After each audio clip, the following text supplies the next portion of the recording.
wassalatu wassalamu ala asrofil anbiya wal mursalin wa ala alihi rasulillahi ajmain. Puji syukur marilah sama-sama kita aturkan kehadirat Allah Subhanahu wa taala yang telah memberi kita kesehatan dan kesempatan sehingga kita dapat hadir pada hari ini, dan selawat kepada baginda Rasulullah SAW dengan melafazkan Allahumma sholli ala sayyidina Muhammad wa ala ali sayyidina Muhammad. Apa kabar semuanya? Kalau kakak bilang apa kabar semuanya, harus semangat. Alhamdulillah baik. Apa kabar semuanya? Alhamdulillah baik. Udah siap untuk mendengarkan presentasi dari kakak? Sudah. Kalau sudah, berikan jempolnya ke depan. Alhamdulillah luar biasa sekali ya. Jadi kakak akan mempresentasikan itu tugas untuk ujian akhir semester kakak pada mata pelajaran Bahasa Indonesia dengan dosen pembimbing yaitu Ibu Revisa Ananda SPD MPD. Jadi materi yang kakak pilih pada presentasi kali ini yaitu tentang presentasi ilmiah. Sebelumnya kita harus mengerti dulu apa itu presentasi ilmiah. Pasti semuanya ada yang sudah mengerti, ada yang masih ragu, dan mungkin ada yang belum mengerti. Jadi kakak jelaskan lagi, presentasi ilmiah itu adalah proses penyampaian atau data-data penelitian itu supaya yang orang yang mendengarkan kita itu bisa menerima apa yang kita katakan. Itu presentasi ilmiah itu. Jadi kakak ini termasuk presentasi atau tidak? Termasuk. Nah, jadi itulah namanya yang presentasi. Kita harus mengerti apa arti presentasi dan kita harus bisa melihat langsung contohnya ini presentasi atau tidak. Seperti yang kata tadi, kakak ini kan lagi presentasi. Nah, itu contohnya. Berarti udah paham? Udah. Jadi selanjutnya yaitu dalam presentasi ini itu kita akan menyampaikan suatu materi kepada orang lain itu secara efektif. Kakak akan transferkan ilmu, akan memberitahu kepada adik-adik semua gimana cara presentasi ilmiah. Itu adalah suatu pengertian dari presentasi ilmiah. Terus presentasi ilmiah ini sama artinya dengan diskusi kelompok. Diskusi kelompok pernah kan? Jadi dalam diskusi kelompok itu ada yang menyampaikan dan ada yang menerima. Itu. Jadi presentasi ilmiah itu bisa juga disebut dengan diskusi kelompok. Jadi tujuannya terutama kakak presentasi ini itu mengembangkan dan memperluas wawasan dan ilmu dari kita semua di sini.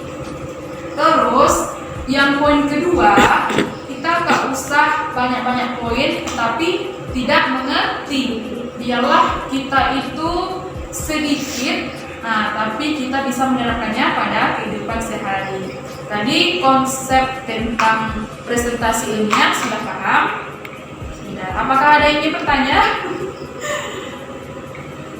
Kalau nggak ada yang bertanya, kita lanjut ya. Tujuan dari presentasi ilmiah. Jadi tujuan presentasi ilmiah ini yang pertama yaitu memberikan informasi. Tentunya tadi adik-adik kan belum paham itu apa presentasi ilmiah. Setelah kakak berikan pengertiannya, tentu sudah paham kan? Jadi itu salah satu tujuan dari presentasi ilmiah ini. Yang pertama yaitu memberikan informasi. Yang kedua yaitu memotivasi. Adik-adik termotivasi nggak dengan kakak sekarang? Kakak sekarang berdiri, berbicara, memberikan informasi, memberikan ilmu kepada adik-adik, termotivasi nggak? Termotivasi dan harus termotivasi. Misalnya, saya nanti 1 tahunnya lewat ini harus bisa dong seperti kakak itu. Itu sama artinya termotivasi. Yang ketiga yaitu menginspirasi. Ketika kakak berbicara, pasti akan menimbulkan inspirasi bagi adik-adik semuanya. Menginspirasi itu, kita akan terbuka hati dan pikiran untuk mencontoh orang itu untuk melakukan hal yang baik ke depannya. Yang keempat, yaitu mempengaruhi. Jadi tujuan presentasi yang keempat yaitu mempengaruhi. Jadi dengan kakak berpresentasi, tentunya adik-adik di sini pasti terpengaruhi atas apa materi yang kakak sampaikan. Dan adik-adik semua bisa menerapkan presentasi yang kakak sampaikan dalam kehidupan sehari-hari. Cara agar bisa presentasi ilmiah dengan baik dan tepat, yaitu ada 6 cara. Yang pertama, percaya diri. Percaya diri adalah suatu hal utama yang paling penting yang harus dimiliki oleh seorang presentasi. Karena jika tidak percaya diri, bisa saja materi yang telah dikuasai, yang telah dipersiapkan akan tidak berjalan dengan lancar dan bisa saja tidak akan tersampaikan kepada audiens dengan baik dan benar karena tidak adanya percaya diri. Yang kedua, menguasai materi dan menguasai audiens. Jadi seorang yang presentasi atau presentator itu harus menguasai materi yang disampaikan, harus mengerti dan memahami apa saja materi yang akan disampaikan kepada audiens, dan harus juga menguasai audiens. Artinya adalah audiensnya itu jika dia anak-anak atau orang dewasa atau remaja, maka seorang presentasi atau presentator harus mampu mengambil alih dari audiens tersebut. Yang ketiga, yaitu menyebutkan tujuan sebelum presentasi. Sebelum presentasi dimulai, kita harus menyebutkan tujuan kita dalam melakukan presentasi. Apakah hanya untuk menambah ilmu atau saling berbagi saja, atau sekaligus untuk memenuhi tugas yang telah ditugaskan kepada kita. Jadi sebelum presentasi kita harus menyebutkan kepada audiens tujuan dari kita. Yang keempat, menggunakan gerak tubuh dan bahasa yang tepat.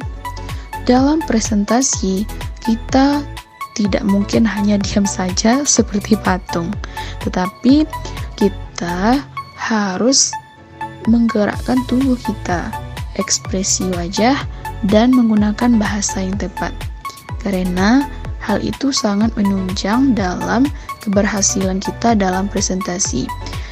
Contohnya saja, jika kita berkata kasar, pasti semua audiens atau pendengar dalam presentasi akan lari atau tidak akan mau mendengar kita dan sibuk dengan kegiatannya sendiri.